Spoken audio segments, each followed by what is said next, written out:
Bon déjeuner de ce matin. Bonjour, bonjour à tout le monde. Bonjour, esika bisou bino boboto bon déco. Na kati ya mabota na bino. Bandeko nanga, j'espère que bolali bien, bolamuki bien. Tout va bien. Moi aussi, tout va bien par la gloire de Dieu. Tout se passe à merveille. Kimia ezali makasi. Vraiment, boboto bon déco.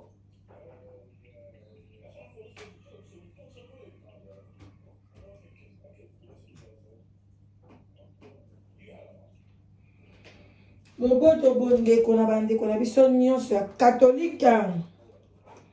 Shalom na ba homme de Dieu, ba chantre de l'Éternel. Shalom biska bizubino. Voilà, ba shalom, ba shalom, ba shalom. Bonjour et bonjour vraiment na bino nyonso tout. Na tongo lelo d'abord bon service. Na ba oba ke musala. Bon bon début à semaine oyo. Lelo eza lundi, toye na bon déjeuner, kimia na mutu nyonso tout. Lelo na ye, lobi tolobelaki plus de 6 heures du temps. Donc 6 heures du temps, juste pour la puissance de la parole. Un instant, bandeko nanga, bozela muke. Na pe na temps militaire. Pour tala moins air. Puissance de la parole, voilà.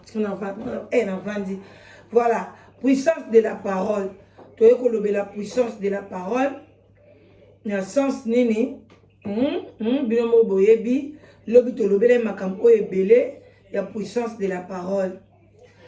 Voilà. Balobi et lo onyoso esala marapamba te, ceux qui nzambe apesi accès na ngote. Alors ceux qui lobby, to vendaki 6 heures du temps. Pour nous la puissance de la parole, cela veut dire que Nzambe a permis Kiango parce qu'il y a des gens balobaka trop koloba contrôler ba mona bangote et puis maloba o balobaka balandela kayango te. Est-ce que malobo na lobi e botinini maloba o lamsu to lobaka eza lokola msu ozolona ndenge po yoka batu basali nzembo na ye era a lancé yango. Eza lokola aloni quelque chose na kati ya mitema ya batu. Est-ce que nzembo wana elobeli biso nini? Après nzembo wana ba conséquence nango eza nini? Par exemple tokoloba nzembo moko wera son abimisaka na tango wana simekoli dans wana bino mo boyebi na période wana ba conséquence nango ezaka mabe makasi. Donc banda wana bana basi nyonso surtout ba komaka kolinga bazana ba fesa minene omona ka bana mike ba komeka komitala tala na sima na bango kotala na miroir koli to sa ndenge nini elonaki quelque chose. Alors la parole est na puissance moko ko sakana te yango pende to ke na musala boye la parole muteko pesa yo musala oke na interview malobe koloba yango ne ko bota musala to négligera parole ote mbemba o baloba na ba signe et ko botelo musala sans parole makambo ebelele msu yango mona bantaba ba meme ba nyama bakenda musala te basala ata msu eloko moko penza oyo ezo unir bango te bantaba bakova na mibale journée mobimba ba fandi na bango ba vanda ba solo la te mais biso so to vandi batu mibale to solo lite cela veut dire que toza binemi mais so toza binemi te toza en bon terme to lo banata bonjour boni journée les cas qui bien omoni. Donc parole eza na centre pe ya vie na biso eza vraiment na centre ya vie na biso omoni na vue na misu komona parce que okoyi koloba même na travers misu otalika mutu boye mutu za comprendre que soit bozangi na fête mobali na bwakeli yoka misu yo moko comprendre que soit tozonga ndako soit asepelite ndenge oke kobina na tonton X. Donc misu pe ko koloba eza pe communication maboko pe za communication okochaka mutu boye aye. Alors il faut que makambo ezaka soki yo moko zoloba makambo na yo même atabiso to saka be émission so na pesi émission na ba conséquence nango eza nini makambo na lobby est-ce que eloni trouble eloni incompréhension eloni malédiction eloni nini bandeko na nga yango wana bomonaki lobi tellement eza sujet moko capital tovandeli yango 6 heures du temps nakumisi nzambe lokola nazalaki na nga mpe ngai moko na kati ya ndako bana mpe bazalaki na baoccupation na bango baosala badevoir na bango makambo na bango nazalaki mpe na motungisi te ezalaki mpe si na toliaki na biso si tozalaki na biso donc tosalaki émission wana na kimia nyonso tu malgré toboyi te place bato mibale misato bavandi koswana incompréhension bamosusu balobi non bolobela yango te parce que confrère na consœur na biso Angelica que son âme repose en paix asi akufaki boye na boye bandeko na nga toloba yango mingi même leur sujet ya Marie Misambo ezongaka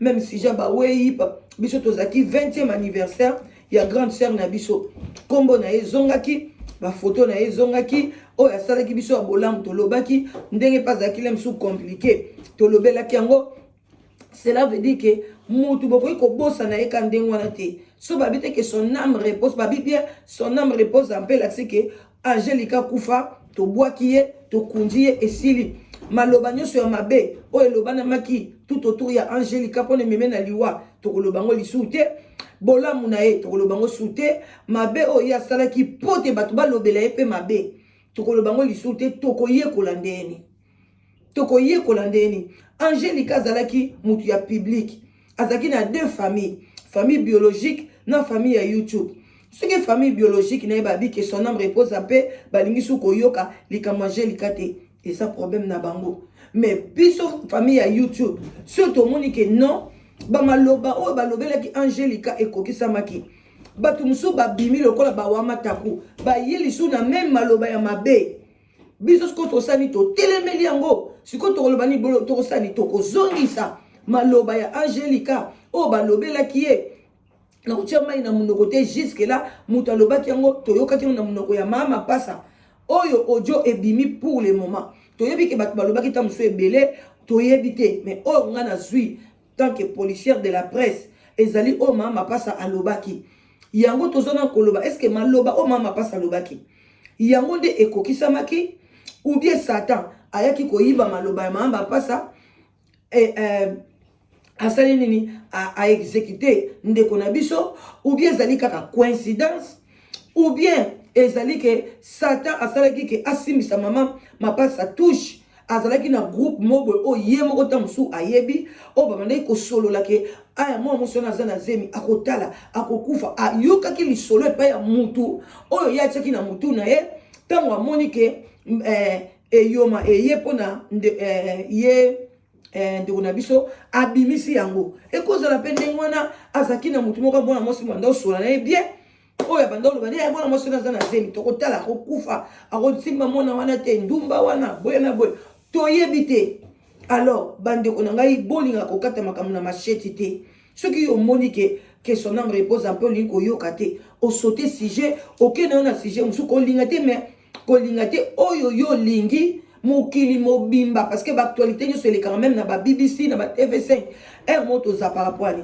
po nga na sepeli na ngango te mais batie yango na ba oyo bakosepela nango toyeba kobatela monoko na biso bandeko na koloba penze ebele te toyeba kobatela monoko na biso toyeba eloko nini oyo biso tolingi ekozala bien makasi ekozala mpenza bien makasi toya na bon déjeuner bon bosana te moko pati kopa vin blanc vin rouge na pokwa sikoyo te elekaka na se ya sous le baoba sikoyo eza te ou bien café ata bamosusu mpe bamelaka jus na ntongo mais bokeba mpona jus ezalaka mpe na sucre na ntongo na pokwa esimbaka vraiment te elinga komela yango oza na baactivité alo bandeko na nga ta bino moko to milengele malamu maloba oyo tobimisaka eza na baconséquence eza na baconséquence alors sikoyo maloba oyo balobelaki Angelica to balobi ke te ezoya kokabola ezoya kobebisa komba oyo bino boza nango komba oyo bino boza nango ezali komba oyo bato nyonso tu baza na kati ya komba wana te iya bato mosusu bazokipe makambo ya Karine te baza na bango kuna te toza na bayoutubese ebele oyo bolandaka ata ioa ya Karine babetaka ngo te sikoyo bango bato wana neti par exemple bato wana mais bazalaka mpe bacamarade ya Angelica Tam bango souci na bango peza libaye ba Angelica kufandeni. Siko to ko lobelango te parce que bino bozo na combat ya Karine. Non. Wana ezali archi faux. Bokoki ko imposer bat makamba lobate. Non non non non non. Makambu oyo bo lobake nene ya mutabimisi yango. Eza nene ya te. Oyo abimisi makambu oyo yo pour le moment non. Et où pas maman Sylvie? C'est maman Sylvie mutabimisi makambu. Il faut qu'on lande la makambu na source bien.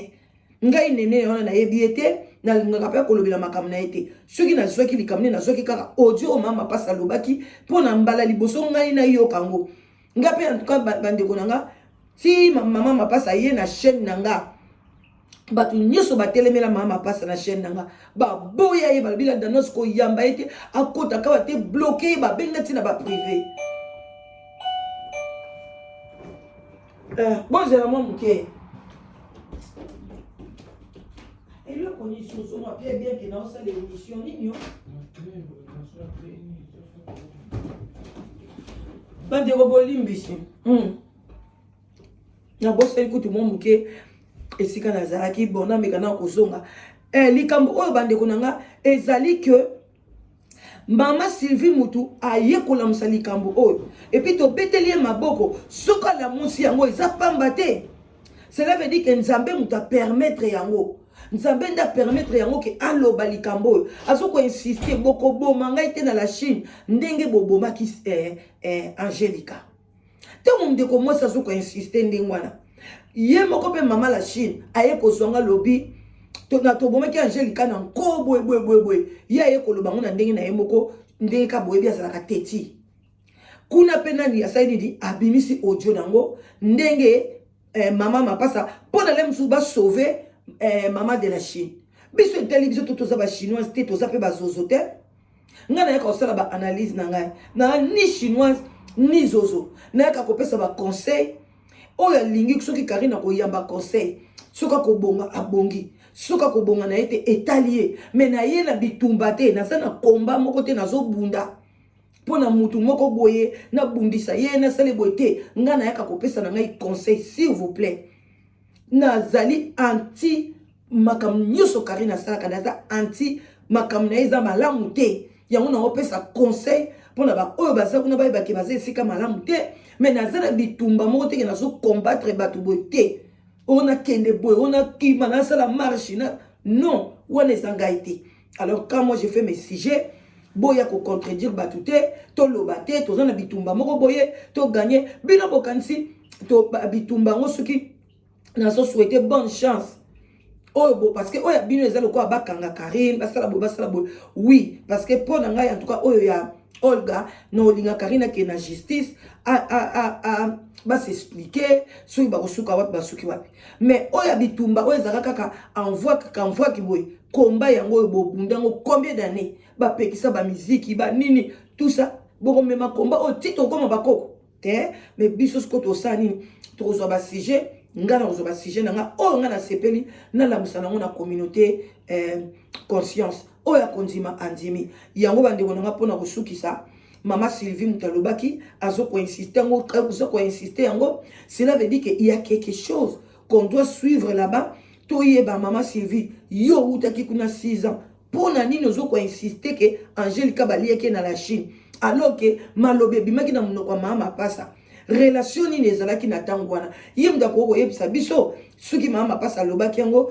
parce que mama pasa zaki na relation boye mama pasa banda solo la msuna la Chine boye na boye e olingani toye bapona biso ba youtubers to sa nini to peto milengela même bio na bandaku boye ba puissance de la parole que soko lobi mabe moko boye na mutu bokeba e kokipe kokokisama bande konangai vraiment lelo na lamuki bois retard lobi peto lala ki retard makasi bino mo boyebi vraiment émission zaki chocho lelo nzambe abatela biso na misala na suki wana pona lelo mais to continuer yango vraiment na pourquoi loba nzambe yende atambusaka biso mais pona ngai na kolinga sko lelo na yakaka ko chama loba kaka oya mama pasa réponse na ye na likambo tango batuna kiye réponse na ye lobi to landa ki yango na très tard bato ebele pe balembaki basi babimaki live faut na zongi sa réponse wana to analyser yango intention nini mama pasi alobelaki yango,